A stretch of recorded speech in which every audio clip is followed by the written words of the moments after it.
Hello students, last ক্লাসে আমরা গ্রাহামের গ্যাসের ব্যাপন সূত্র আলোচনা করেছিলাম, সেই সংক্রান্ত অনেক প্রবলেম সলভ করেছিলাম। আজকে আমাদের টপিক হচ্ছে কাইনেটিক থিওরি অফ গ্যাস, অর্থাৎ গ্যাসের গতিতত্ত্ব। ভিডিও শুরু করার আগে তোমাদের কাছে রিকোয়েস্ট করবো, তোমরা যারা এখনও পর্যন্ত আমার চ্যানেলটাকে সাবস্ক্রাইব করোনি, প্লিজ চ্যানেলটা সাবস্ক্রাইব করো, বেল আইকন প্রেস করো যাতে করে নোটিফিকেশানস পেতে পারো, এবং অবশ্যই ভিডিওগুলোকে শেয়ার করো যাতে আরও বেশি দর্শকের কাছে বা আরও বেশি স্টুডেন্টসদের কাছে আমার ভিডিওটা পৌঁছে যায় এবং আমার এই প্রয়াসটা সার্থক হয়। তো এই কাইনেটিক থিওরি বা গ্যাসের গতিতত্ত্বে প্রথমে আমাদেরকে গ্যাসের গতিতত্ত্বের পস্টুলেটসগুলো বা স্বীকার্য বিষয়গুলো পড়তে হবে। এগুলো ক্লাস 10-এ তোমরা পড়েছো গ্যাসের আচরণ চ্যাপ্টারে, স্টিল আমাদের সিলেবাসে যখন আছে আরও একবার আমাদের একটু দেখে নিতে হবে। তো প্রথম হচ্ছে, প্রতিটি গ্যাস অসংখ্য অতি ক্ষুদ্র কঠিন গোলকাকার স্থিতিস্থাপক কণার সমন্বয়ে গঠিত। এই কণাগুলি হলো গ্যাসের অণু। মানে গ্যাসের অণু বা মলিকিউল সম্পর্কে একটা ধারণা দিয়েছে, তাদের বৈশিষ্ট্য কিছু বলেছে যে তারা হচ্ছে অতি ক্ষুদ্র হবে, আমরা বলি খুব টাইনি পার্টিকেলস, এবং এরা কঠিন হবে। এইখানে একটা কোয়েশ্চেন আমাদের মনের মধ্যে আসে যে আমরা পড়ছি হচ্ছে গ্যাসের অণু, তা কঠিন কী করে হবে? গ্যাসের অণু তো গ্যাসই হবে, তাই না? অ্যাকচুয়ালি এরকম কোয়েশ্চেন আমাদের মনের মধ্যে আসে। বিষয়টা হচ্ছে এরকম যে গ্যাসের অণু হোক, তরলের অণু হোক বা কঠিনের অণু হোক, অণু বা ওই পরমাণু ওই লেভেলে আমরা যখন চলে গেলাম তখন সেখানে সবাই হচ্ছে কঠিন পদার্থ বলে আমরা ধরে নিই। কঠিন এবং গোলকাকার, স্ফেরিক্যাল শেপ। এবার তাহলে একটা গ্যাসের অণু কঠিন কী করে হবে, বা কঠিন অণু সবাই একসঙ্গে জুড়ে গিয়ে গ্যাস কী করে হয়ে যাচ্ছে, এরকম যদি কোয়েশ্চেন মনের মধ্যে আসে, তাহলে তার আনসার হচ্ছে এটাই যে গ্যাসীয় পদার্থে কী হয়, অণুগুলো পরস্পরের থেকে অনেক দূরে দূরে অবস্থান করে, তাদের মধ্যে অনেক গ্যাপ থাকে। আমরা বলি ইন্টার মলিকিউলার যে স্পেস বা ফাঁকা জায়গা, ইন্টারস্টিশিয়াল স্পেস বলা হয় অনেক সময়, এইটা অনেক বেশি। তার ফলে চাপ প্রয়োগ করে বা টেম্পারেচার কমিয়ে কি করা হয়, গ্যাসগুলোকে সংকুচিত করা যায়। আমরা বলি গ্যাসগুলো সংকোচনশীল বা কম্প্রেসিবল। কিন্তু যদি তুমি একটা কঠিন পদার্থের কথা ভাবো, তাহলে কঠিন পদার্থে অণুগুলো বা পরমাণুগুলো সবাইকে টাচ করে আছে। এবার দুটো কঠিন পদার্থ তারা যদি পরস্পরকে টাচ করে থাকে, তাহলে তাদেরকে আমি আরও চাপ দিয়ে আরও কি চাপ দেওয়া যাবে না তো। মানে চাপ দিতে গেলে কি হবে, তুমি নর্মাল যে কোনো দুটো কঠিন পদার্থের কথা, দুটো মাটির ডেলার কথা ভাবো, যে তারা পরস্পরকে টাচ করে আছে। এই অবস্থায় যদি আমরা তাদেরকে যদি চাপ দিই আরও বেশি করে, তাহলে সেগুলো ভেঙে যাবে, মানে সিস্টেমটাই কোলাপস করে যাবে। অর্থাৎ যদি সিস্টেমকে যদি ভাঙতে না হয়, তাহলে তাদেরকে চাপ দিয়ে আর কম্প্রেস করা যাবে না, আর সংকোচন করা যাবে না। কঠিনদের ক্ষেত্রে, তরলদের ক্ষেত্রে সেটা করা যায় খানিকটা, গ্যাসদের ক্ষেত্রে অনেকটা করা যায়। সেই জন্য গ্যাসগুলো অনেক সংকোচনশীল হয় এবং সেই কারণেই অনেকটা আয়তন জুড়ে তারা থাকে। ফলে আমরা তাদেরকে সাধারণ অবস্থায় তাদের গ্যাসীয় অবস্থায় তাদেরকে দেখি। তো মধ্য কথা হচ্ছে যে গ্যাসের অণুগুলো কঠিন হয়, গোলকাকার। গ্যাস কেন, সবার অণুই কঠিন হয়, গোলকাকার স্থিতিস্থাপক হয়। 2 নম্বর হচ্ছে, একটি গ্যাসের প্রতিটি অণুর আকার, আকৃতি, ভর সমান হবে। এটা তো স্বাভাবিক, কারণ ধরো হাইড্রোজেন গ্যাসের কথা যদি আমি ভাবি, তাহলে প্রত্যেকটা গ্যাস মলিকিউল দুটো করে হাইড্রোজেন পরমাণু দিয়ে তৈরি।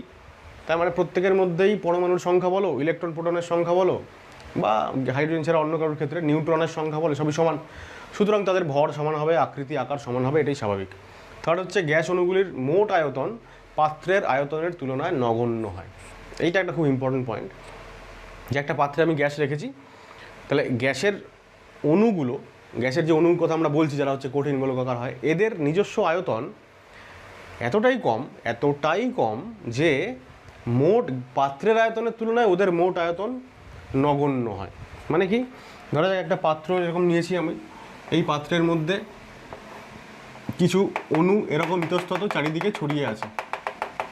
এবার কোনো একটা উপায়ে আমি যদি ওদেরকে ছাঁকনি দিয়ে ছেঁকে বা এরকম কোনো একটা উপায় যদি সবাইকে এক জায়গায় জড়ো করতে পারি, তাহলে দেখা যাবে যে এই সবকটা অণু যদি এই একটা কোণায় যদি জড়ো হয়, তাহলে তাদের টোটাল আয়তন এতটাই ছোট হবে যে সেটা পাত্রের আয়তনের তুলনায় একেবারেই নেগলিজেবল, মানে ওটা হিসাবের মধ্যেই আসে না। তাই আমরা ধরে নিই যে পাত্রের টোটাল যে আয়তনটা সেটাই হচ্ছে গ্যাসের আয়তন। এখন এই জায়গাটায় আমাদের পরবর্তীকালে আবার ফিরে আসতে হবে এই পয়েন্টটাতে, এবং আমরা দেখব যে এই পয়েন্টটাতে একটু গণ্ডগোল আছে, এবং এই পয়েন্টটাতে গণ্ডগোল আছে বলেই আদর্শ গ্যাস টপিক শেষ হওয়ার পরে আমাদের বাস্তব গ্যাস নিয়ে পড়াশোনা করতে হয়। অর্থাৎ রিয়েল গ্যাস, মানে বাস্তবে আমরা যে সমস্ত গ্যাসগুলোকে দেখতে পাই চোখের সামনে, তারা একটা সার্টেন কন্ডিশন ছাড়া মোস্ট অফ দ্য টাইম তারা আদর্শ গ্যাসের যে সূত্রগুলো, বয়েল, চার্লস ইত্যাদি, এইসব সূত্র বা PV = nRT মেনে চলে না। তার একটা কারণ হচ্ছে এই পয়েন্টের মধ্যে থাকা কিছু গণ্ডগোল। সেই গণ্ডগোলটা আমরা পরে পড়ব। আপাতত আমরা এটুকু জানছি যে অণুগুলোর মোট আয়তন পাত্রের আয়তনের তুলনায় নগণ্য, মানে অণুগুলোর কোনো নিজস্ব কোনো আয়তনই নেই আর কি। তো সেই জন্য আমরা বলি যে পাত্রের আয়তন যা, গ্যাসের আয়তনও তাই। এবার বাস্তব গ্যাসের ক্ষেত্রে এটি একটু ডিফার করবে, আমরা তখন পুরো বিষয়টা নিয়ে একটু ডিটেলে আলোচনা করব। তাহলে কি হবে যে আয়তন কাকে বলে, আয়তনের যে ডেফিনিশন, গ্যাসের আয়তনের ডেফিনিশন, সেইটা সম্পর্কেও আমাদের আর একটা ধারণা তৈরি হবে, নতুন ধারণা তৈরি হবে, যেটা আমরা এতদিন জানতাম না। ফলে পুরো বিষয়টাকে আমরা একটু নতুনভাবে দেখবো আর কি। ফোর্থ হচ্ছে গ্যাসের অণুগুলির মধ্যে কোনো আকর্ষণ বা বিকর্ষণ বল কাজ করে না। স্টেটমেন্ট একটা, আপাতত এটা একটা স্টেটমেন্ট হিসেবে আমরা পড়ছি। এই পয়েন্টটাও হচ্ছে আরও একটা পয়েন্ট যেখানেও একটু গণ্ডগোল আছে। ইনফ্যাক্ট এই দুটো 3 নম্বর এবং 4 নম্বর এই দুটো পয়েন্টই হচ্ছে সেই দুটো পয়েন্ট যে দুটো বক্তব্যের কারণে আদর্শ গ্যাসের মতন বাস্তব গ্যাসগুলো আচরণ করে না। কেন করে না সেটা আমরা রিয়েল গ্যাস বা বাস্তব গ্যাস যেদিনকে প্রথম পড়ব সেই ভিডিওতে আমরা এটা আলোচনা করব। পরের পয়েন্ট হচ্ছে গ্যাসের অণুগুলি পাত্রের মধ্যে সব দিকে ইতস্ততভাবে অবিরাম ছুটে চলেছে। মানে গ্যাসের অণুগুলো চারিদিকে ছুটে বেড়াচ্ছে, তাদের গতিবেগ কী হবে তার কোনো ঠিক ঠিকানা নেই, তারা কে কোন দিকে ছুটবে তার কোনো ঠিক ঠিকানা নেই। মানে আমরা বলি র্যান্ডম মোশন, এবং অবিরাম মানে অবিরত, মানে কোনো মানে কন্টিনিউয়াস আর কি, নন স্টপ প্রত্যেকটা অণু পাত্রের মধ্যে ছুটে বেড়াচ্ছে। ছুটে বেড়ালে কী হবে, একটা অণুর সঙ্গে একটা অণু ধাক্কা লাগবে। এই গতির কারণে অণুগুলি পরস্পরের সাথে এবং পাত্রের দেওয়ালের সাথে সংঘর্ষে লিপ্ত হয়। ন্যাচারালি ধাক্কাধাক্কি তো হবেই, একটা অণু আর একটা অণুকেও ধাক্কা মারতে পারে, পাত্রের দেওয়ালেও ধাক্কা মারতে পারে। এইবার স্পেসিফিক্যালি মানে একদম দু ধরনের সংঘর্ষ পেলাম, একটা হচ্ছে অণুর সঙ্গে আরেকটা অণু, একটা হচ্ছে অণুর সঙ্গে পাত্রের দেওয়ালের। এবার বলছে যে আচ্ছা সংঘর্ষ হয়। এবার বলছে প্রথম কথা হচ্ছে সংঘর্ষগুলি পূর্ণ স্থিতিস্থাপক, আমরা বলি পারফেক্টলি ইলাস্টিক। এটার মানে হচ্ছে কি, এটার মানে হচ্ছে সংঘর্ষের ফলে গ্যাস অণুগুলির মোট গতিশক্তির কোনো পরিবর্তন ঘটে না। গ্যাস অণুগুলির মোট গতিশক্তির কোনো পরিবর্তন ঘটে না। মানে ধরা যাক একটা পাত্রে গ্যাস আছে, তার এবার সেই টোটাল সিস্টেমটার মানে গ্যাস অণুগুলোর গতিশক্তি আমি কোনোভাবে মেপেছি, কাউন্ট করেছি। তাহলে যদি সেগুলো আদর্শ গ্যাসের মতন আচরণ করে গ্যাসগুলো, অর্থাৎ আদর্শ গ্যাসের ক্ষেত্রে আমরা বলছি যে এই যে যত ধাক্কাধাক্কি হোক না কেন অণুগুলোর মোট গতিশক্তির কোনো পরিবর্তন হয় না, অর্থাৎ তারা কেউ কাইনেটিক এনার্জি লস করে না। ঠিক আছে, এবার এখানে এই কথাটা অ্যাকচুয়ালি একটু মানে কি বলবো ইনকমপ্লিট কথা, এর যে এক্সপ্ল্যানেশনটা সেটা আমরা একটু পরে দেখছি আর কি, কাইনেটিক এনার্জি যখন আমরা আলোচনা করব তখন। তো তাহলে কী হচ্ছে যে গতিশক্তির কোনো পরিবর্তন ঘটছে না। এইবার যে দু ধরনের সংঘর্ষের কথা বললাম, একটা অণুর সঙ্গে অণুর, একটা অণুর সঙ্গে পাত্রের দেওয়ালের। তো বলছে যে পাত্রের দেওয়ালের সাথে অণুর যখন সংঘর্ষ হয় তখন গ্যাসের চাপ সৃষ্টি হয়। এই যে আমরা বলি যে একটা গ্যাসের চাপ 1 ATM 5 ATM, মানে গ্যাস কী করছে, চাপ প্রয়োগ করছে। তো একটা গ্যাস কতটা চাপ প্রয়োগ করবে সেইটা ডিপেন্ড করে যে গ্যাসের অণুগুলো পাত্রের দেওয়ালে কত বেশি বেশি করে ধাক্কা মারছে তার উপরে। সেই চাপ যদি পি হয় তাহলে পি এর মান হচ্ছে 1/3 mNc², CRMS বললে একটা কথা লেখা আছে। সি মানে এখানে গ্যাসের অণুর গতিবেগ এবং RMS মানে রুট মিন স্কোয়ার ভেলোসিটি বলি আমরা। এম হচ্ছে গ্যাসের একটা অণুর ভর, এন হচ্ছে যতগুলো অণু আছে আর কি। অ্যাকচুয়ালি এখানে একটা অণু আমি লিখেছি, এই একটা শব্দটা আমি কেটে দিই কারণ এখানে অনেকগুলো অণুর কথা বলা হচ্ছে, তো এন সংখ্যক অণুর কথা বলা হচ্ছে। তাহলে আমি সিম্পলি এরকম লিখি যে গ্যাস অণু কর্তৃক সৃষ্ট চাপ। দেখো আরেকবার লিখে দিয়েছি ইকুয়েশনটা, তাহলে পি ইকুয়াল টু চাপ, ভি আয়তন, এম হচ্ছে একটা অণুর ভর, এন হচ্ছে অণুর সংখ্যা, আর সি RMS হচ্ছে গ্যাসের RMS বেগ। RMS বেগ কাকে বলে একটু পরে আসছি। লাস্ট পয়েন্ট হচ্ছে গ্যাস অণুর গড় গতিশক্তি গ্যাসের পরম উষ্ণতার সাথে সমানুপাতিক। এই যে কাইনেটিক এনার্জি 3/2 RT, আর কনস্ট্যান্ট 3/2 কনস্ট্যান্ট, তাহলে কাইনেটিক এনার্জি ভ্যারিজ উইথ টি হবে, তাই আমরা বলছি পরম উষ্ণতার সাথে সমানুপাতিক। ঠিক আছে, আচ্ছা এবার হচ্ছে গ্যাসের গতীয় সমীকরণ বা কাইনেটিক গ্যাস ইকুয়েশন। আমরা এক্ষুনি দেখলাম ওটা ইকুয়েশনটা, যেটা আমরা একটু দেখলাম পি ইকুয়াল টু, ওটা যদি আমরা রিঅ্যারেঞ্জ করি, ভিটাকে যদি বাদিকে নিয়ে আসি, P equal to 1/3 mNc² by V ছিল, ভিটাকে বাদিকে আনলাম, তাহলে PV equal to 1/3 mNc², actually CRMS এর স্কোয়ার। এই সমীকরণটাই হচ্ছে গ্যাসের গতীয় সমীকরণ। এবার এই সমীকরণটার প্রমাণ আছে, বইপত্রে আছে, কিন্তু প্রমাণ আমাদের অ্যাজ দরকার নেই, এইচএস সিলেবাসে প্রমাণ করতে দেওয়া আসে না। আর নিট বা যেই মেন অ্যাডভান্স পরীক্ষাতেও প্রমাণ সংক্রান্ত যে পার্টটা সেখান থেকে কোয়েশ্চেন্স খুব বেশি হয় না, সুতরাং ওইটা করে আমরা ফালতু ভিডিওটাকে লেংদি করছি না। এটা হচ্ছে গ্যাসের গতীয় সমীকরণ বা কাইনেটিক গ্যাস ইকুয়েশন। এখন এই সমীকরণটাকেই, এই সমীকরণে কোনটার কি মানে সেটা একটু আমরা বলে দিচ্ছি, ওটা লিখছি না। এখন এই সমীকরণটাই যদি 1 মোল গ্যাসের ক্ষেত্রে বলতে হয়, 1 মোল গ্যাসের ক্ষেত্রে, দেখো 1 মোল গ্যাসের ক্ষেত্রে নাম্বার অফ এনটা কি, নাম্বার অফ মলিকিউল বা অণুর সংখ্যা, সেটা হয়ে যাবে অ্যাভোগাড্রো সংখ্যা 1 মোল গ্যাসের জন্য। আর অ্যাভোগাড্রো সংখ্যক অণু, ঠিক আছে, ইন্টু এম। এমটা কি, একটা অণুর ভর, একটা অণুর ভর হচ্ছে এম।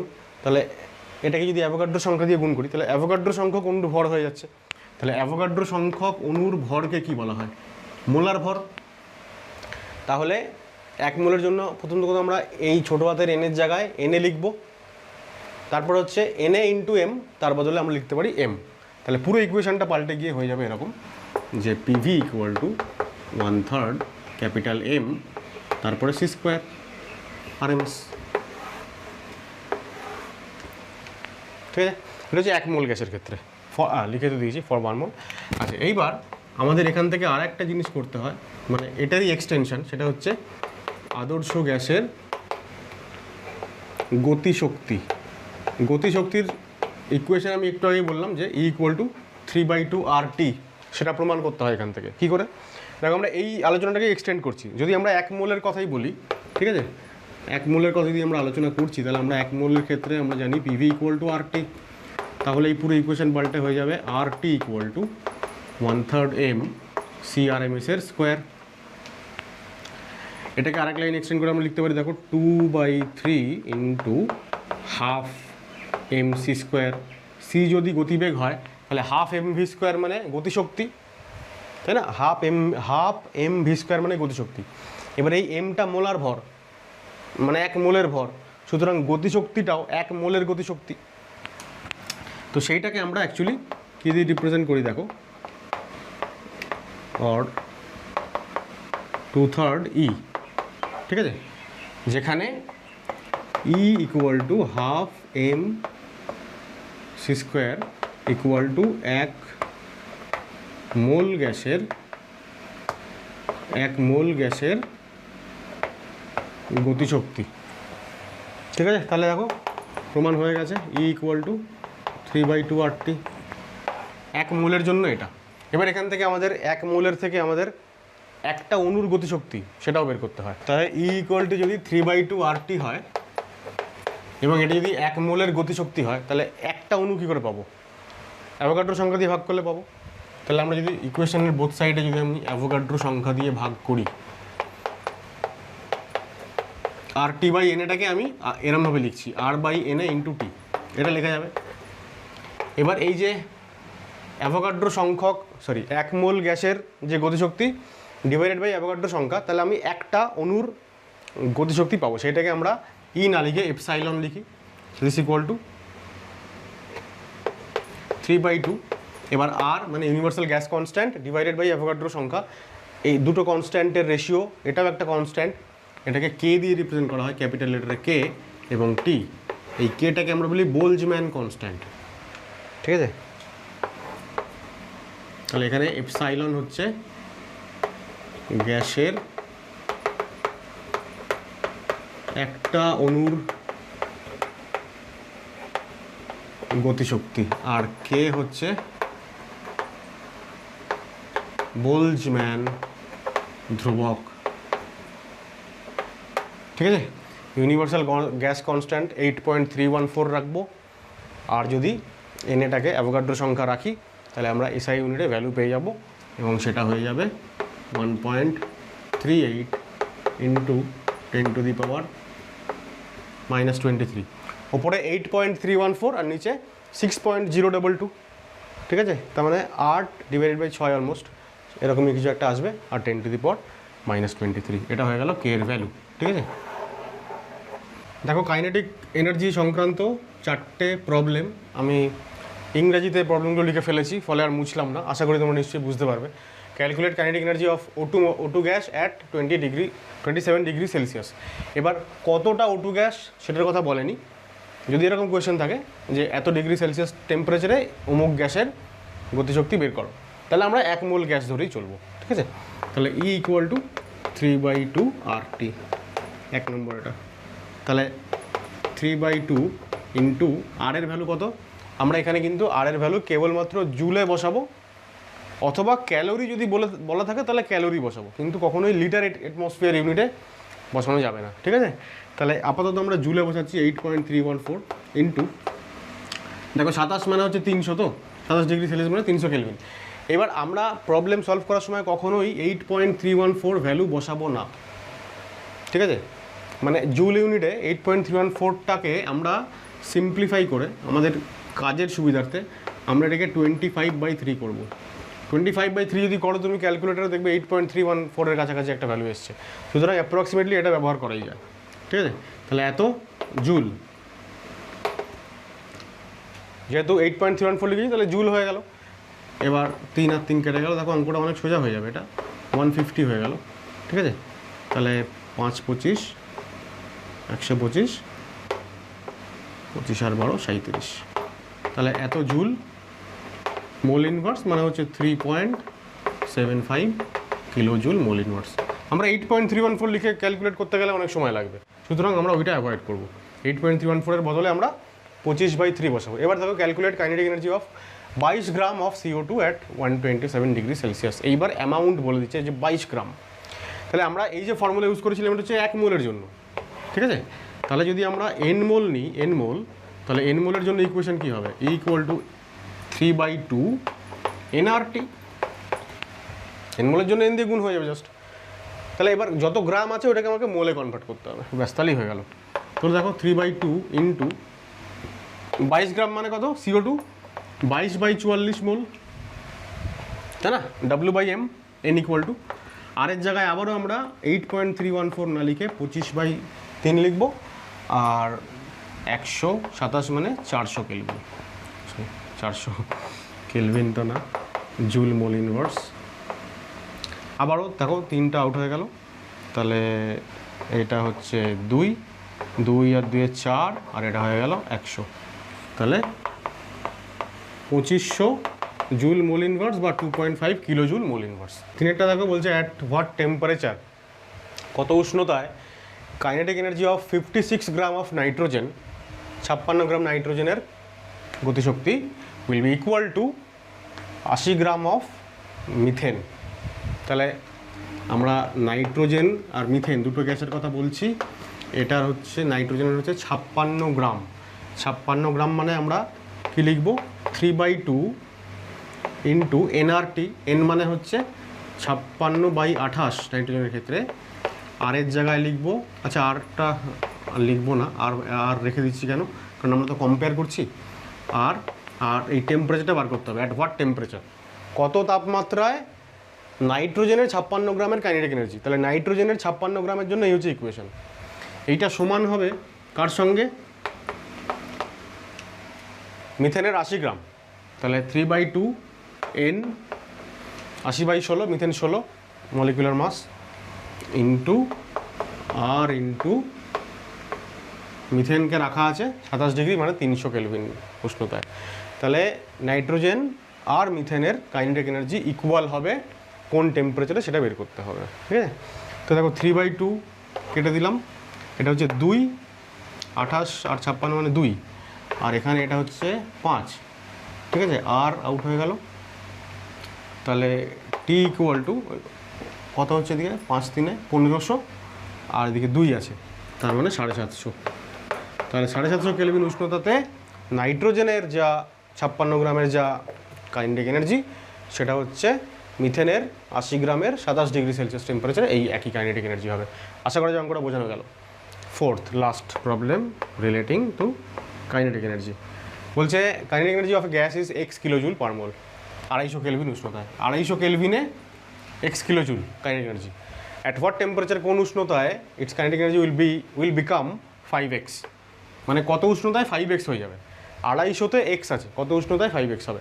আমরা এই যে ইকুয়েশন আমরা জানছি না যে E = 3/2 RT, তাহলে E ভ্যারিজ উইথ T, তো E যদি T এর সঙ্গে সমানুপাতিক হয় তাহলে E যদি x থেকে 5x হয়ে যায় তাহলে এটাও T থেকে 5T হয়ে যাবে, মানে টেম্পারেচার 5 গুণ বাড়বে। অঙ্ক করার কিছু নেই এখানে। তাহলে 250 ইন্টু 5, সরি 250 ইন্টু 5 মানে যা হবে তাই।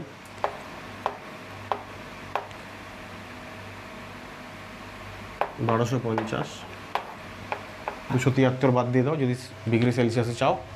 মোটামুটি এই হচ্ছে আমাদের কাইনেটিক এনার্জি সংক্রান্ত এই সমস্ত কোয়েশ্চেন্স পরীক্ষাতে আসে।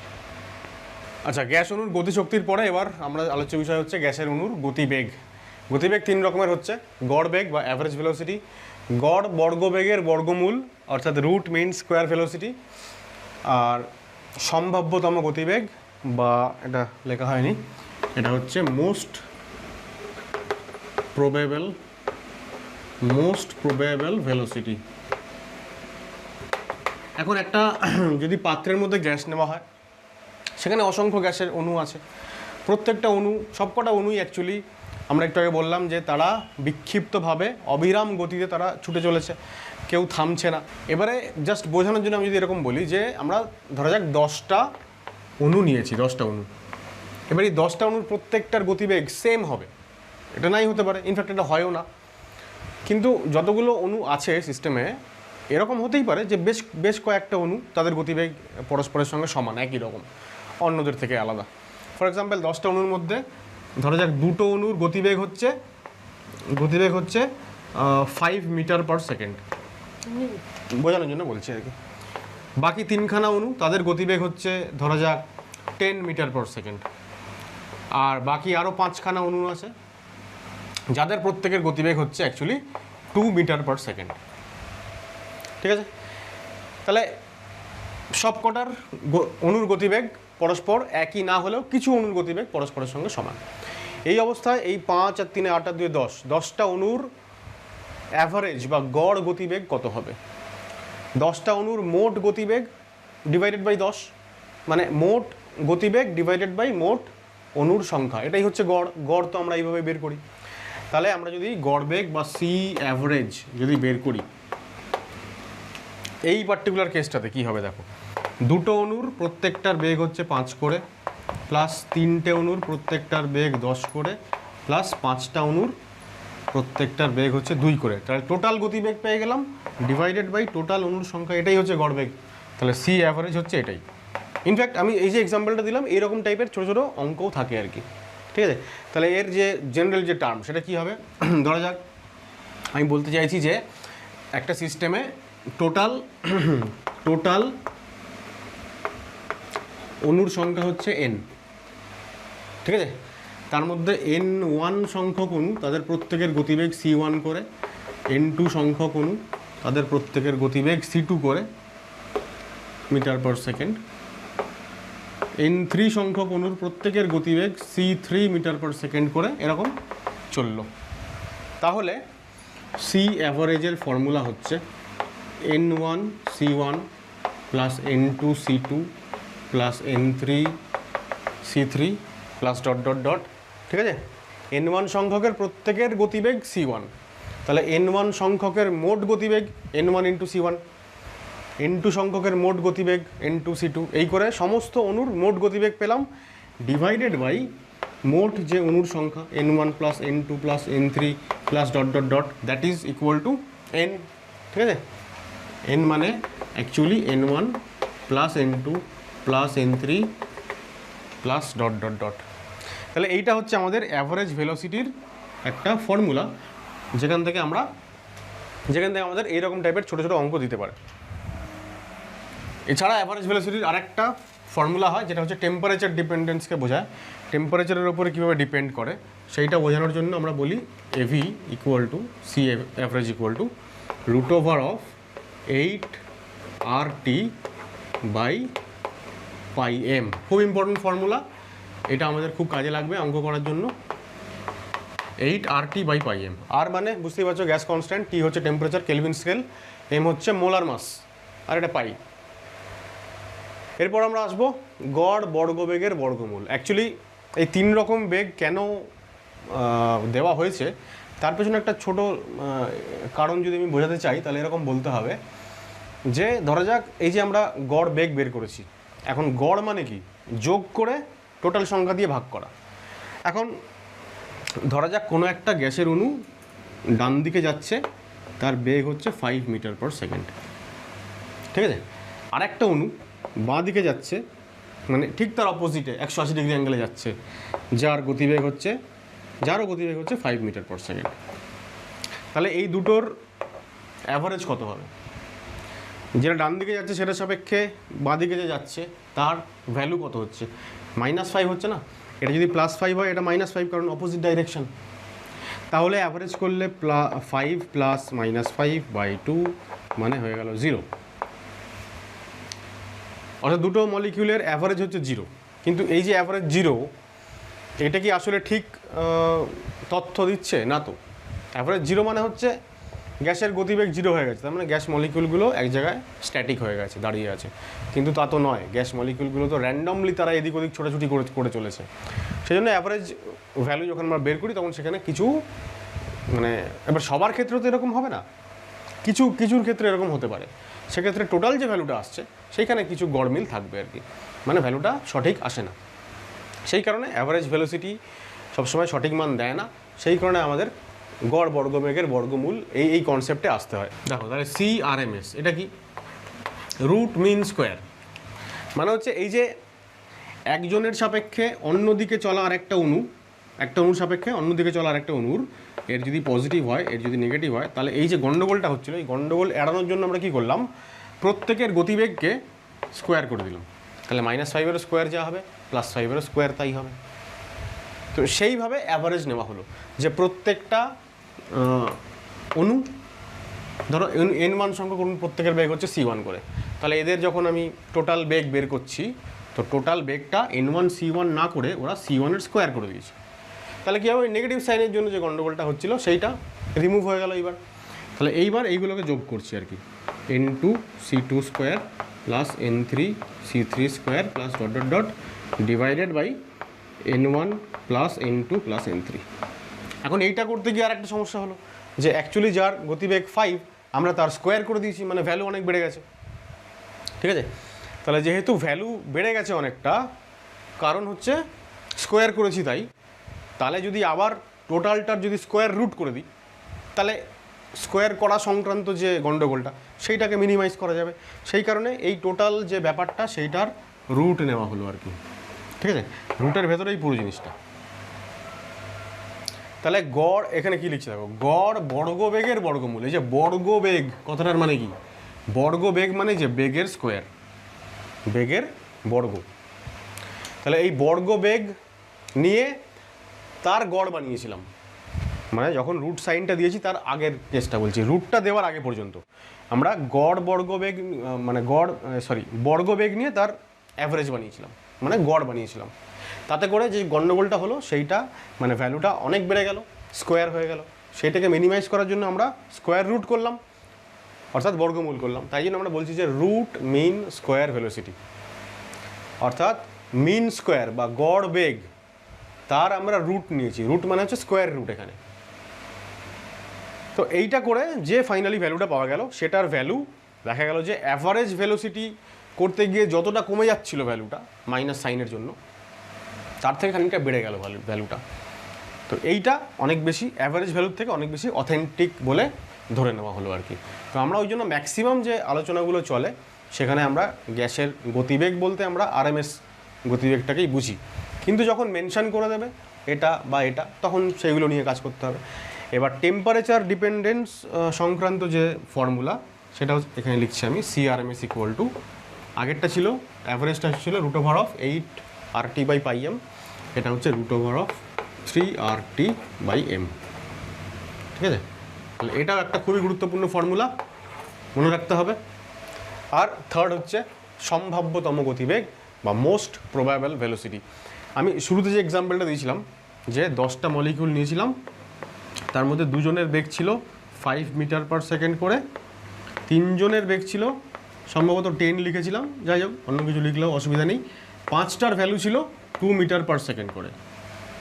তাহলে এখানে দেখছি 2 জনের ভ্যালু হচ্ছে এটা, বেগের ভ্যালু, 3 জনের এটা, 5 জনের এটা। তাহলে ম্যাক্সিমাম নাম্বার অফ মলিকিউল, সবথেকে বেশি সংখ্যক মলিকিউল, অর্থাৎ 5টা মলিকিউল, তারা যে বেগটা নিয়ে চলছে, এই যে 2 মিটার পার সেকেন্ড, এই ভ্যালুটা হচ্ছে সম্ভাব্যতম গতিবেগ। তাহলে আমরা যদি বলি যে এই গ্যাস স্যাম্পেলটাতে 10টা অণু আছে, এদের সম্ভাব্যতম গতিবেগ কত, তাহলে বলবো যে 2 মিটার পার সেকেন্ড।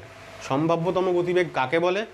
কোনো একটা সিস্টেমের মধ্যে সর্বাধিক সংখ্যক অণু যে বেগটা নিয়ে চলছে। তাহলে এখানে 2, 3, 5টা, 5 মানে সর্বাধিক সংখ্যক হয়ে গেল অণু, তা 5টা অণু যে বেগ নিয়ে চলছে 2 মিটার পার সেকেন্ড, এটা হচ্ছে এই ক্ষেত্রে সম্ভাব্যতম বা মোস্ট প্রবাবেল ভেলোসিটি। এবার মোস্ট প্রবাবেল ভেলোসিটির ক্ষেত্রে ফর্মুলাটা হচ্ছে CMP, most probable, is equal to √of 2RT/m। ঠিক আছে, এটাও খুবই ইম্পর্টেন্ট একটা ফর্মুলা, আমরা পরপর এই তিনটেকে লিখে রাখবো। ঠিক আছে, তাহলে সম্ভাব্যতম বেগের আন্ডারে তোমরা কি লিখবে, যে প্রথম কথা হচ্ছে সর্বাধিক সংখ্যক অণু যে বেগ নিয়ে চলছে সেটা হচ্ছে সম্ভাব্যতম গতিবেগ, আর তারপরে এই ফর্মুলাটা। ঠিক আছে, কপি করো। তাহলে দেখো অ্যাভারেজ ভেলোসিটি, RMS এবং মোস্ট প্রবাবেল তিনটেই তোমাদের জন্য আমি আরেকবার সামারাইজ করে দিলাম। এখান থেকে দুটো জিনিস উঠে আসছে, দেখো প্রত্যেকটা ক্ষেত্রেই এই ফর্মুলাগুলোকে তুমি যদি ভালো করে লক্ষ্য করো, দেখবে আর হচ্ছে কনস্ট্যান্ট, 8 বা 3 বা 2 কনস্ট্যান্ট ছেড়ে দাও। প্রত্যেকটা ক্ষেত্রেই C varies with √of T/m আসছে না? এইটা আমাদের মনে রাখতে হবে। ঠিক আছে, যে প্রত্যেকটা গ্যাসেরই দেখো √Tর সঙ্গে √T ওপরে আছে, মানে কি, মানে হচ্ছে C ভ্যারিজ উইথ √T, আর হচ্ছে C ভ্যারিজ উইথ 1/√m। অর্থাৎ টেম্পারেচার বাড়ালে গ্যাসের স্পিড বাড়বে। এটা গ্যাসের এনার্জির ক্ষেত্রে আমরা দেখেছিলাম ডাইরেক্টলি প্রপোর্শনাল। E হচ্ছে 3/2 RT, মানে E ভ্যারিজ উইথ T ছিল, এখানে C ভ্যারিজ উইথ √T। তো যাই হোক, গ্যাসের গতিশক্তি বাড়ছে মানে গতিবেগও বাড়ছে। তো টেম্পারেচার বাড়ালে গতিবেগ বাড়বে, যে কোনো গতিবেগই বাড়বে। RMS ভেলোসিটিও বাড়বে, অ্যাভারেজ ভেলোসিটিও বাড়বে, মোস্ট প্রবাবেলটাও বাড়বে। আর 1/√m মানে এটা হচ্ছে আমরা যখন আলাদা আলাদা গ্যাস কম্পেয়ার করছি, ধরা যাক একই টেম্পারেচারে দুটো আলাদা গ্যাসের স্পিড কম্পেয়ার করছি, তাহলে যার M বেশি তার C কম। M বেশি মানে মোলার মাস বেশি, মানে যে গ্যাস বেশি ভারী তার হচ্ছে গতিবেগ কম। তাহলে আমরা যদি হাইড্রোজেন, অক্সিজেন, নাইট্রোজেন ইত্যাদি গ্যাসের যদি আমাদের স্পিড কম্পেয়ার করতে দেয় একই টেম্পারেচারে, তাহলে আমরা সিম্পলি ওদের মোলার মাস হিসাব করে আমরা ওদের স্পিড কম্পেয়ার করতে পারবো যে কার বেশি কার কম। এবার আমরা গ্যাস অণুগুলোর গতিবেগগুলোর মধ্যে তুলনা করবো, মানে একটা নির্দিষ্ট গ্যাসকে একটা নির্দিষ্ট টেম্পারেচারে রাখা আছে, এবার সেই গ্যাসের অ্যাভারেজ ভেলোসিটির সঙ্গে সেই গ্যাসেরই RMS এবং সেই গ্যাসেরই মোস্ট প্রবাবেল ভেলোসিটি, এদের মধ্যে কোনটার ভ্যালু বেশি কম, কোনটা কার কত গুণ ইত্যাদি। তো সেটা আমাদের অঙ্কগুলো করার সময় কাজে আসবে। এরপর দেখো একটা জিনিস দেখো, রুটের ভেতরে RT/m, এটা সব জায়গাতেই কমন। তাহলে আমরা যদি এরম বের করি যে most probable velocity is to average velocity is to RMS velocity, এই তিনটে যদি অনুপাত আমরা বের করতে চাই, তাহলে √2 ইজ টু √of 8/π, আর এখানে √3। 8/π মানে 3.14, তাহলে 3.14 দিয়ে যদি ভাগ করি 8কে, তাহলে 3-এর কম 2-এর বেশি আসবে, মোটামুটি 3-এর কম 2-এর বেশি, 2-3-এর মাঝামাঝি, এটা 2 এটা 3। ঠিক আছে, তাহলে আমরা মোটামুটি ইনক্রিজিং অর্ডারই সাজিয়েছি। তাহলে আমরা এটা বলতে পারি, প্রথম কথা হচ্ছে 1 নম্বর আমরা এটা বলতে পারি যে মোস্ট প্রবাবেল ভেলোসিটির ভ্যালু সব থেকে কম কোনো একটা গ্যাসের কোনো একটা নির্দিষ্ট উষ্ণতায়। ঠিক আছে, আচ্ছা, তারপরে আসবে অ্যাভারেজ ভেলোসিটি এবং তারপরে আসবে RMS। RMS-এর ভ্যালু সব থেকে বেশি হয়, আমরা একটু আগেও বললাম যে অ্যাভারেজের থেকে RMS-এর বেশি হয় সব থেকে। এটা হচ্ছে কার, এটা হচ্ছে ফর সার্টেন একটা নির্দিষ্ট গ্যাসের অ্যাট এ সার্টেন টেম্পারেচার, একটা নির্দিষ্ট উষ্ণতায়। ঠিক আছে, আর এবার যদি √2 দিয়ে ভাগ করি সব কটাকে, তাহলে এটা এরকম আসবে, এইভাবে মনে রাখি আর কি, 128 আর 224, এইভাবে মনে রাখি এটাকে। আদারওয়াইজ এটা মনে রাখা খুব গণ্ডগোলের আর কি।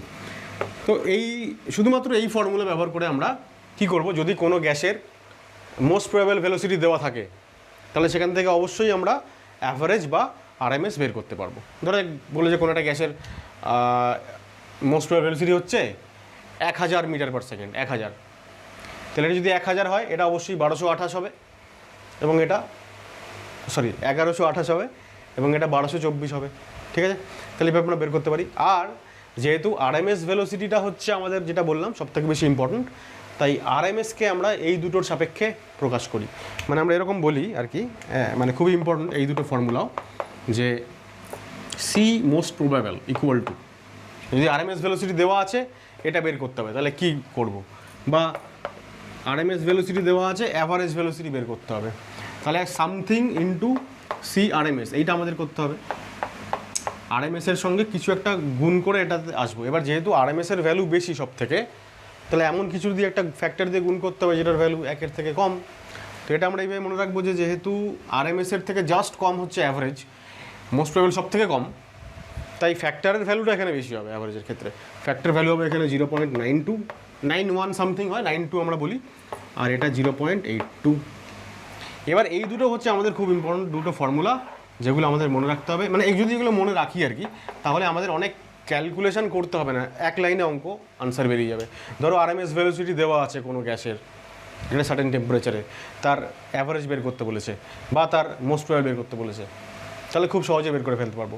বা মোস্ট প্রবাবল দিলে এইগুলো বের করা সহজ। আর যদি অ্যাভারেজ দেওয়া থাকে, অ্যাভারেজ ভেলোসিটি দেওয়া আছে, তখন এটা বা এটার কোনো একটা বের করতে হবে। সেই ক্ষেত্রে আমরা এই এই এই এই ফর্মুলা ইউজ করবো 0.92 দিয়ে, ঠিক আছে, যদি আরএমএস বের করতে বলে। আর যদি এটা বের করতে বলে তাহলে 1.128 ফ্যাক্টর নিয়ে কাজ করব। এবার আচ্ছা, অঙ্কগুলো করার আগে আরেকটা ইম্পর্টেন্ট জিনিস বলি। দেখো সি আরএমএস মানে আমরা জানলাম যে √3RT/m। এবার অন্য কিছু ফর্মুলা এর জায়গায় আমরা বসাতে পারি। এবার যে ফর্মুলাগুলো আমি এখন লিখতে চলেছি, সেই ফর্মুলাগুলো থেকে ডিরেক্টলি যদি প্রবলেম নাও আসে, তবু সেগুলো জেনে রাখতে হবে, কারণ এমসিকিউ টাইপ কোয়েশ্চেনে আসতেই পারে যে which of the following is not representing CRMS. কী হচ্ছে দেখো, আমরা এমনিতে জানি যে পিভি ইকুয়াল টু এনআরটি। এখান থেকে আমরা বলতে পারি যে PV equal two W/m RT, এবং এখান থেকে আমরা বলতে পারি যে PV/W, ডাব্লুটাকে এদিকে নিয়ে আসলাম, দিস ইকুয়াল টু RT/m। তাহলে এই RT/m রুটের ভেতরে যেটা আছে ওটাকে আমি PV/W দিয়ে রিপ্লেস করতে পারি। তাহলে আমি বলতে পারি যে CRMS ইকুয়াল টু √3 PV/W। বলা যেতে পারে তো? নিশ্চয়ই বলা যেতে পারে। তাহলে এবার যদি তিনটে ফর্মুলা দেয় CRMS এর, তার মধ্যে দুটো এটা থাকলো আর একটা অন্য কিছু থাকতে পারে। অন্য কিছু বলতে আমরা তো এখানে এক মোলের কথা বলছি, যদি একটা মলিকিউলের কথা বলে তাহলে আরটার বদলে আমরা লিখবো কে, বোলজম্যান কনস্ট্যান্ট, কারণ R/NA মানে কে আমরা একটু আগে দেখলাম। আর বড় হাতের এমের জায়গায় লিখবো স্মল m, একটা অণুর ভর, ঠিক আছে। তাহলে তার মানে √3kT/m এটাও হতে পারে। তো সেই ফর্মুলা এইটা, এটা তিনটে দিল, আরেকটা দিল অন্য কিছু, এটা ভুল। তো এই ফর্মুলাটা দেখলে আমরা মনে হয় যে এটাই যেন ভুল আছে, কিন্তু এটা অ্যাকচুয়ালি এখান থেকে আসছে, সুতরাং এটা মনে রাখা দরকার। একই রকমভাবে মোস্ট প্রবাবল তাহলে কত হবে, √2 PV/W, আর অ্যাভারেজ কত হবে √8 PV/πW। আমি বলছি এই প্রত্যেকটা ফর্মুলা কিন্তু কারেক্ট, ঠিক আছে। সুতরাং এই ফর্মুলাগুলো আমাদেরকে জেনে রাখতে হবে। আমরা RT/m কে PV/W এই আকারে প্রকাশ করলাম। এবার এখানে একটা জিনিস খুব কী বলবো ইম্পর্টেন্ট, সেটা হচ্ছে যে এই যে পিভি কিন্তু তোমার ইকুয়েশনের মধ্যে থাকলেও একটা জিনিস মাথায় রাখতে হবে যে গ্যাসের গতিবেগ সেটা আরএমএস হতে পারে, অ্যাভারেজ হতে পারে, মোস্ট প্রবাবল হতে পারে, সবকটাই কেবলমাত্র টেম্পারেচারের উপরে ডিপেন্ড করে। আমরা একটু আগে দেখালাম না একটা ফর্মুলা যে সি ভ্যারিজ উইথ √T/m।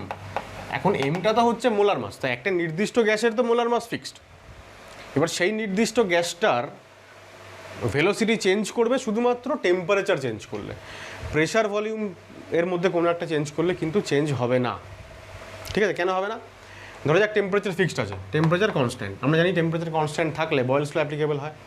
তাহলে এই অবস্থায় যদি আমি প্রেশারটাকে যদি বাড়িয়ে দিই, ধরো প্রেশার বাড়ালাম, প্রেশার ডাবল করে দিলাম, তাহলে ভলিউম কমে যাবে, ভলিউম কমে যাবে, নিশ্চয়ই কমে যাবে। তাহলে প্রেশার যখন আমি বাড়াচ্ছি অটোমেটিক্যালি ভলিউম কমে গিয়ে এমন একটা জায়গায় আসবে যাতে করে পিভি ইকুয়াল টু কনস্ট্যান্ট থাকে। কেন? কারণ টেম্পারেচার কনস্ট্যান্ট, তাই। তাহলে পিভির ভ্যালু যদি কনস্ট্যান্টই থেকে যায় প্রেশার বাড়ানোর পরেও বা প্রেশার কমানোর পরেও, তাহলে এই টোটাল নিউমেরিক্যাল ভ্যালুটা চেঞ্জ হবে না, অর্থাৎ সিআরএমএস চেঞ্জ হবে না, বা এদের ক্ষেত্রেও সেটা অ্যাপ্লিকেবল।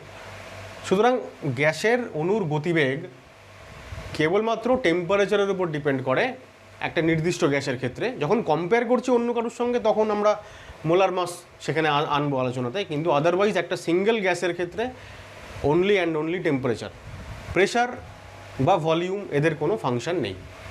ঠিক আছে, এরপরে আরও একটা জিনিস দেখো, এই ফর্মুলাটা যদি আমরা আরেকটু যদি এক্সটেন্ড করি, আমরা এইখান থেকে যদি এরকম লিখি যে পি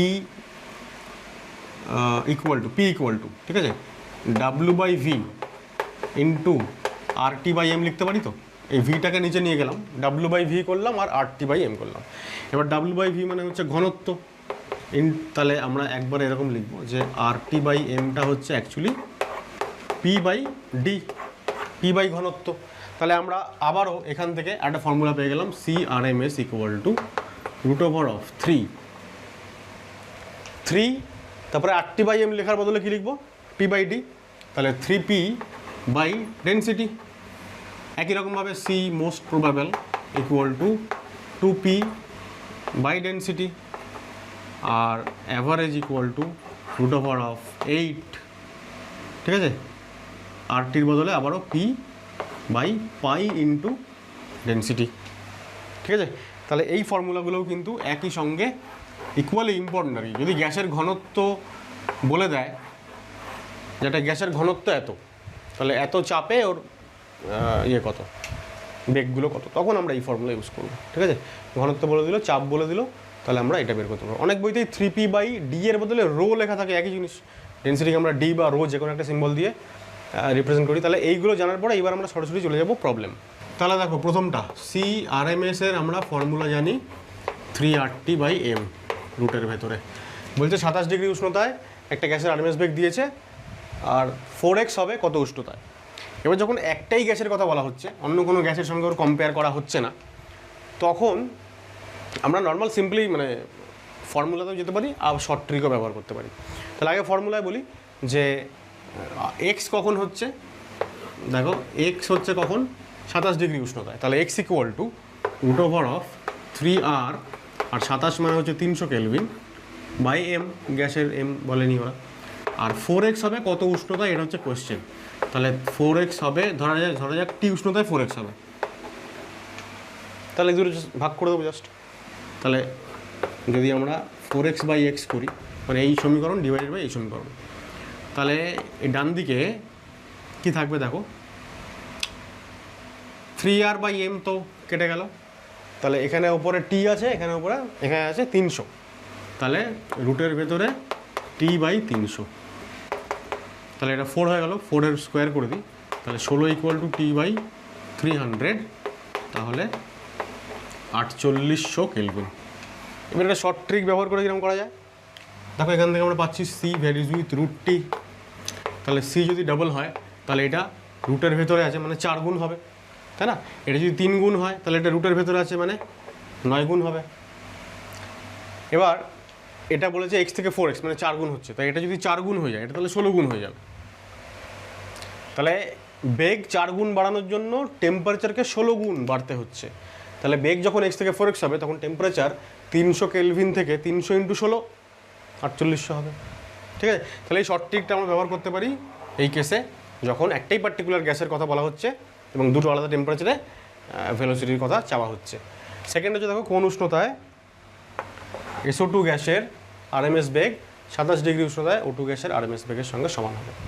তাহলে কোন উষ্ণতায় SO2 গ্যাসের RMS বেগ, এইটুকু থেকে আমরা কি পাচ্ছি দেখো, √3RT/64। কোন উষ্ণতায় T সেটা বের করতে হবে। আর SO2 গ্যাসের RMS বেগের ফর্মুলা হচ্ছে ডিভাইডেড বাই 64 হচ্ছে ওর আণবিক ভর।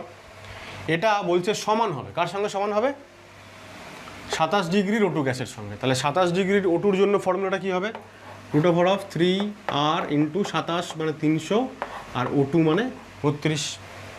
তাহলে এই দুটো যদি পরস্পর ইকুয়াল হয়, তাহলে 3R কেটে গেল, রুটও উঠে গেল, তাহলে T/64 ইকুয়াল টু 300/32।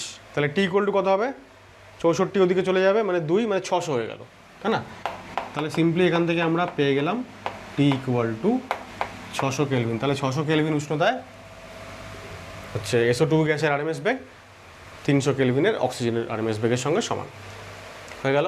থার্ড এটা দেখো H2 আর O2 গ্যাসের ঘনত্বের অনুপাত দিয়েছে, আরএমএস বেগের অনুপাত কত।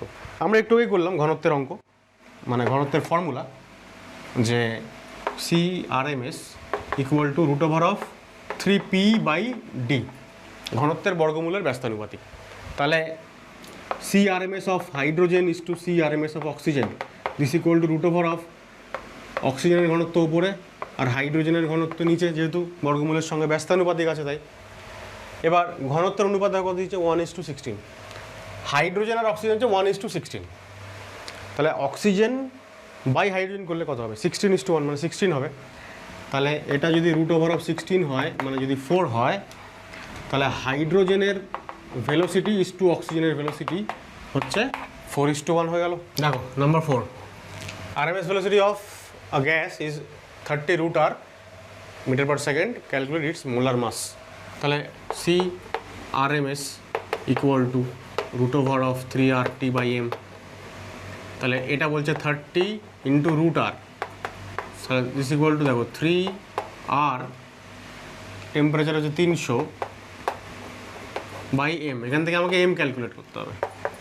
তো যদি স্কোয়ার করে দিই তাহলে 900R ইকুয়াল টু, এদিকেও দেখো 900R হয়ে গেল, তাই না, 900R/m, তাহলে m ইকুয়াল টু কত 1। এখানে একটা কিন্তু টুইস্ট আছে ব্যাপারটাতে, সেটা হচ্ছে দেখো আমি এখানে লিখছি ব্র্যাকেটে, ঠিক আছে, আর এর ভ্যালু আমরা যখন স্পিড ক্যালকুলেট করব, স্পিড মানে ভেলোসিটি মানে হচ্ছে আইদার সেন্টিমিটার পার সেকেন্ড অথবা মিটার পার সেকেন্ড, ঠিক আছে, সিজিএস বা এসআই ছাড়া অন্য আর কিছু তো আমরা ভাবছি না। এবার যদি সিজিএস করতে যাই তাহলে আবার 8.314-এর সঙ্গে আবার মানে জুল থেকে আবার আরকে যেতে হবে, 10⁻7 দিয়ে গুণ করতে হবে, জিনিসটা আরও বড়ো হয়ে যাবে। আমরা কি করব, আরকে আমরা অলওয়েজ 8.314 মানে 25/3 আমরা পুট করব জুল ইউনিটে, ঠিক আছে, অলওয়েজ জুল ইউনিটে এসআইতে। তাই যদি করি তাহলে মোলার মাসকেও, মানে এই ফর্মুলায় আরকে যদি আমি জুলে রাখি তাহলে এম যেটা বেরোলো এটাও এসআইতেই বেরোবে। তাহলে এটা সবসময় আমরা নর্মালি আমরা কী ব্যবহার করি, গ্রাম পার মোল, তাহলে এখানে আমরা সবসময় কেজি পার মোল ব্যবহার করব। অর্থাৎ এই যে আর এর ভ্যালু এখানে এসআইতে এলো, অর্থাৎ এখানে এম এর ভ্যালু এসে গেল এসআইতে। তাহলে এবার এই এসআই থেকে আমাকে এটাকে সিজিএসে নিয়ে যেতে হবে, কারণ আমরা মোলার মাসকে জেনারেলি গ্রাম পার মোলে এক্সপ্রেস করি, কেজি পার মোলে করি না। তাই জন্য আমরা বলবো যে এম ইকুয়াল টু 1000, ঠিক আছে, গ্রাম পার মোল। যদি এবার অন্য কোনো প্রবলেমে ধরা যাক এখানে এম বের করতে বলছে, যদি এম দেওয়া থাকে, মানে এমটাকে আমাকে ব্যবহার করতে হয় এই এই ফর্মুলাতে, তাহলে কিন্তু ধরো বললো যে অক্সিজেন গ্যাস, তাহলে অক্সিজেনের এম ইকুয়াল টু 32, তাহলে আমাকে এখানে কিন্তু 32 বসালে হবে না, ওটা গ্রাম পার মোলে হয়ে গেল, ওখান থেকে কেজিতে কনভার্ট করে বসাতে হবে। আরকে আমরা বসাবো হচ্ছে 25/3, তাহলে আমরা এটা পাবো হচ্ছে এসআইতে, মিটার পার সেকেন্ডে, ঠিক আছে। দেখো এখানে পার্টিকুলার এই প্রবলেমটাতে মিটার পার সেকেন্ডই আছে, সুতরাং এটা এসআই, সিআরএমএসটা এসআই, আরও আমরা তাহলে এসআইতে বসাবো, টেম্পারেচার এসআই, সুতরাং এমটা আমার এসআই ইউনিটে এলো। ইউনিট যদি গন্ডগোল হয়ে যায় তাহলে কিন্তু অঙ্ক মিলবে না কিছু, মানে এই মানে স্পিড রিলেটেড যে অঙ্কগুলো এমনিতে খুবই সহজ, 2 লাইনের অঙ্ক সবগুলো হয়, কিন্তু যখনই তুমি ইউনিটটা গন্ডগোল করে ফেলবে তখন আর অঙ্ক কিন্তু মিলবে না। তো পরেরটা দেখো, calculate CRMS of ozone gas kept in closed container at 25 degree Celsius and 100 centimetre Hg pressure. একটু মুছে নিই। আমরা বললাম যে প্রেশার এর উপরে কিছুতেই ডিপেন্ড করে না, ভেলোসিটি আরএমএস হোক অ্যাভারেজ হোক যাই হোক না কেন, শুধুমাত্রই কার উপর ডিপেন্ড করবে, টেম্পারেচারের উপরে। তাহলে এই প্রেশারের ভ্যালুটা এখানে যেটা দিয়ে আছে ওটা এমনি, ওটা নেগলেক্ট করবো আমরা। তাহলে কত বলেছে, আচ্ছা ক্যালকুলেট করতে বলেছে, তাহলে √3, আর এর ভ্যালু কত বসাবো 25/3, টি এর ভ্যালু কত বসাবো 25 ডিগ্রি মানে 298 বাই মোলার মাস, এই দেখো মোলার মাস বসাতে হচ্ছে, তো ওজনের মোলার মাস কত 348, তাহলে 48 ইন্টু 10⁻³ না, ঠিক আছে না, ক্যালকুলেট মানে এটাই বের করতে হবে আর কি। তো যা বেরোবে 3 আর 3 কেটে গেল। দেখো এখানে একটু আমাদেরকে কী করতে হবে, মানে আমরা তো কী বলবো, কোয়েশ্চেনে তো অপশান পাবো 4টে অপশান, এখানে তো অপশান নিয়ে আমাদের একটুখানি অ্যাপ্রক্সিমেট মেথডে যেতেই হবে। 48টাকে যদি একটু বাড়িয়ে 50 ভাবি আর 298টাকে যদি একটু বাড়িয়ে 300 ভাবি, তাহলেই প্রবলেম সলভ হয়ে গেল। দেখো তাহলে 25 ইন্টু 300 আর এখানে 50, এখানে 10⁻³ তাই না? তাহলে 2 হয়ে গেল, এটা 150 হয়ে গেল। তাহলে রুটের ভেতরে 150 ইন্টু 10⁻³ আচ্ছা 150 ইন্টু 10⁻³ না করে আমি এটাকে 15 আর 10⁻⁴ বলতে পারি। 15 আর 10⁻⁴ যদি হয় তাহলে যদি রুট করে দিই তাহলে 10⁻² হয়ে গেল। আর এটা যদি 16 হতো তাহলে 4 হতো এক্স্যাক্টলি। তাহলে 4-এর থেকে সামান্য কম 3.9 সামথিং হবে, তাই না? তাহলে নিয়ারলি ইকুয়াল টু 4 আমরা এরকম একটা ভ্যালু পাবো। ঠিক আছে, কী পেলাম এটা আমরা? RMS velocity. তাহলে সবই যখন আমরা এসআইতে বসিয়েছি তাহলে মিটার পার সেকেন্ডে পেয়েছি। এবার আমাদের প্রবলেম থাকবে, যখন অপশান থাকবে তখন দেখবো 3 পয়েন্ট সামথিং একটা থাকবে। মানে 3.9 যদি হয় তাহলে তার পেছনে 2 শূন্য, 390, 380 এরকম রেঞ্জের একটা কিছু ভ্যালু হবে। ঠিক আছে, 6এরটা দেখি, সরি 5এরটা না, 5এরটাই তো করলাম, 6এরটা দেখি। আচ্ছা, মোস্ট প্রবেবল ভেলোসিটি সিএমপি 16 গ্রাম হাইড্রোজেনের দিয়েছে এত। Find it's average kinetic energy. তাহলে কাইনেটিক এনার্জির জন্য অ্যাকচুয়ালি এই এত গ্রাম এই কথাটা উল্লেখ করেছে, কারণ কাইনেটিক এনার্জি আমরা দেখলাম 3/2 RT হচ্ছে 1 মোলের জন্য, আর n মোলের জন্য 3/2 nRT। তাহলে 3/2 ইন্টু n কত? 16/2 না হাইড্রোজেনের ক্ষেত্রে? 16 গ্রাম বাই W/m ইন্টু RT। তাহলে এটা হলো 8, এটা হয়ে গেল 1.5। 8 আর 1.5 মানে কত? 12 নাকি? RTর ভ্যালু আমরা জানি না, টেম্পারেচারই দেয়নি, তাহলে RTর ভ্যালু কী করে বের করবো? RTর ভ্যালুটা অ্যাকচুয়ালি বের করতে হবে এখান থেকে, CRMS থেকে। ঠিক আছে, CRMS যেহেতু RMS না, সরি মোস্ট প্রবেবল, তাহলে √2 RT/m হাইড্রোজেন গ্যাস, তাহলে m হচ্ছে 2 RT/m, এটার ভ্যালু হচ্ছে 200 মিটার পার সেকেন্ড। আচ্ছা দেখো, আমি এখানে বলতে আমি নিজে একটা ভুল করলাম। কি ভুল করলাম? এই যে 200 মিটার পার সেকেন্ড মানে এটা হচ্ছে SI, তাহলে এই দিকটাতে আমাকে SI রাখতে হবে তো, তাহলে 2 বসালে হবে না তো, ইন্টু 10⁻³ করতে হবে। 2 হচ্ছে গ্রাম পার মোল, তাহলে 10⁻³ দিয়ে গুণ করলে কেজি পার মোলে এসে গেল। ঠিক আছে, আচ্ছা 2 কেটে গেল, তাহলে RT/10⁻, এটা -3, তাহলে ডান দিকটাতে আমাকে স্কোয়ার করে দিতে হবে। তাহলে 200 স্কোয়ার মানে 4 10⁻⁴। তাহলে RT কত বেরোলো? 10⁻7 হয়ে যাচ্ছে। এখানে কি এটা গন্ডগোল করেছে কি? 4 × 10⁻, না ঠিকই তো আছে, এটাতে গুণই হবে মানে 10⁻1ই হচ্ছে, মানে 40 হয়ে যাচ্ছে। RTর ভ্যালু হয়ে যাচ্ছে 40। তাহলে এই 40টাকে আমরা ওইখানে পুট করে দেবো, 12 × 40, এইটা হয়ে গেল কাইনেটিক এনার্জি অ্যাভারেজ 480। এবার যেহেতু SI ইউনিট, সবই আমাদের SIতে চলছে, তাহলে এটা জুল পার মোল। ঠিক আছে, কপি করো।